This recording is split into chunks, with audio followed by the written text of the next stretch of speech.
আমার দুইটা দেশি পাইছি, তাদের বাড়ি হচ্ছে গিয়া ব্রাহ্মণবাড়িয়া নরসিংদী কাছাকাছি। ওদের সাথে এখন কথা হবে। কি ভাই ভালো আছেন সবাই? আলহামদুলিল্লাহ ভালো বড় আছি। ভাই ভালো আছেন? জি ভাই ভালো আছি, এবং আপনার এই ক্যামেরাতে ইনশাল্লাহ আরো বেশি ভালো, যেহেতু আপনি আমাদের পার্শ্ববর্তী জেলায় কথাবার্তা বলতেছেন, আমাদের অবস্থা জানতেছেন, এর জন্য আপনাকে ধন্যবাদ ভাই। ইনশাল্লাহ হ্যাঁ ঠিক আছে। দুই ভাই থাকে আমার কাছাকাছি থাকে, এটা হচ্ছে আলুয়াজ তাবুক সৌদি আরব। তা হঠাৎ করে আজকে দেখা হইলো, অনেক সময় অনেকের সাথে কথা হতে, আজকে তাদের সাথে কথা হয়েছে, বলতেছে ব্রাহ্মণবাড়িয়া বাড়ি।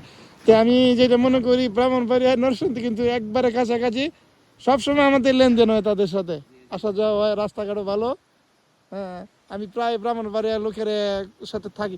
আমার রুমেও আছে একজন রুম পার্টনার ব্রাহ্মণবাড়িয়ার। ঠিক আছে, তাদের সাথে আমাদের আন্ডারস্ট্যান্ডটা অন্যরকম থাকে, কাছাকাছি যেহেতু এর জন্য। এই জন্য আর সবাই আমরা বাংলাদেশে এক কথা শেষে। ঠিক আছে ভাইরা, সবচেয়ে সময় আর ভালো। ভাইদের জন্য দোয়া করবেন। হ্যাঁ, একটা অন্য একটা কোম্পানিতে আছে ভাই, বিদেশ, কিন্তু সবসময় পরিস্থিতি এক থাকে না। কিছু কিছু লোক আছে, আমি অনেক কথাবার্তা বললে শুনি যে ভাই বেতন দেয় না, আকামা নাই, বিভিন্ন ধরনের পরিস্থিতি অভিযোগ থাকে। অনেকই খারাপ অনেক সময়। তা আমাদের এই অভিযোগগুলো থাকা সত্ত্বেও কিন্তু আমরা তাকে আনন্দ করতে আসছি, ঠিক নেই, জি জি। মনের একটু খোরাকের জন্য। আর আমাদের পরিবেশটা দেখেন, এই যেটা হচ্ছে গিয়ে সাগর, চমৎকার একটা পরিবেশ, সুন্দর পার্ক আছে। মাশাআল্লাহ মাশাআল্লাহ।